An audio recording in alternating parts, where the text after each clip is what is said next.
Let's bring in right now Democratic Senator Tim Kaine of Virginia. He's a member of the Foreign Relations Committee. And Senator, I will defer to you because I'm sure you will be able to be far more articulate than me when talking about how preposterous it is that a lackey of Iranian state media is lecturing the captain of the USA men's soccer team. Well, and yeah, if he could lecture the U.S. team if during Black Lives Matter protests, the U.S. government went out and mowed down all the protesters.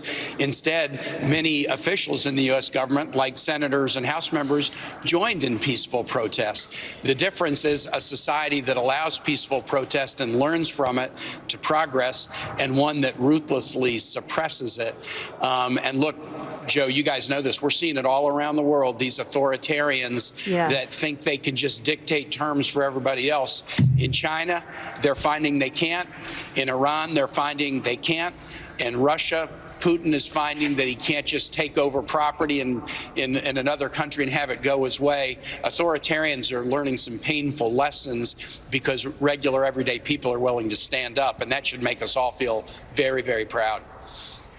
In light of the protests in China, so much has been made about maybe some sort of a renewed approach toward a relationship with China. How do these protests play into that and also the global economy? Well, you're right. The global economy, wobbles when China's uncertainty is out there. But nevertheless, you got to stand for human rights. If there's an economic cost to some instability in China, but that instability is driven by people standing up for themselves, then we got to stand with them.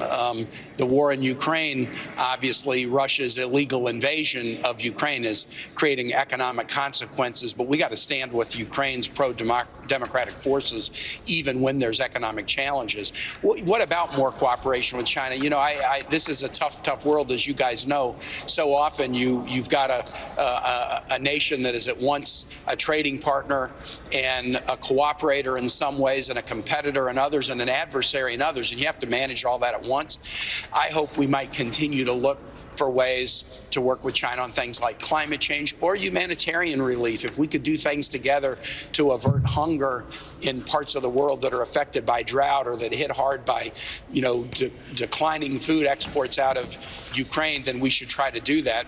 But it's hard to balance all those things at once, I admit.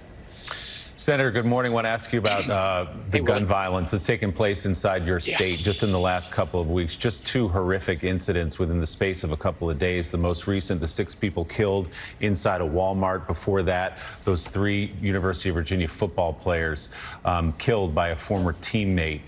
There is some talk in this lame duck session of attempting at least an assault weapons ban on the AR-style weapons that have been used in so many of these mass shootings. Is there any hope? Is it folly to think that something like that could go through? And if not, what do you take away from the shootings in your state? Well, Willie, I mean, first, it's almost PTSD for me because I've been dealing with this for too long. I was the mayor of Richmond when it was second highest homicide city in the United States. We brought homicides down. I was the governor of Virginia when the shooting happened at Virginia Tech. I hate seeing these happen again and again in Virginia and elsewhere. Here, I support an assault weapons ban. I support something that I think would even be more effective, which is a ban on high-capacity magazines. I don't believe we have the votes right now in the Senate for it, but I hope we'll put it up for a vote. Let's at least have people declare where they are on this. But here's what I'm sort of focused on right now. In the shootings at Virginia, and in Colorado Springs and in Chesapeake, in each instance, there were some warning signs that likely were missed. People saw things, but they weren't sure how to respond to them. And so often in shootings like this, that is a factor. And I think we maybe need to dig into that a little bit more and equip employers, but also just everyday citizens. Here's what you should do to try to help somebody, not to punish them, not to arrest them, but to try to help somebody if you see them sort of going off the rails. Virginia and Colorado both have extreme risk protection order, red flag laws, but the evidence suggests that they're being implemented in an inconsistent way depending upon which county somebody lives in. If a Colorado sheriff says, I'm a Second Amendment sanctuary, I'm not going to enforce the law, well, then it doesn't get enforced. In the next county over, it does. We we did a little bit of that work in the gun bill that we passed here in Congress a few months ago. So we ought to be looking at these laws and trying to figure out ways to make sure that they're consistently enforced.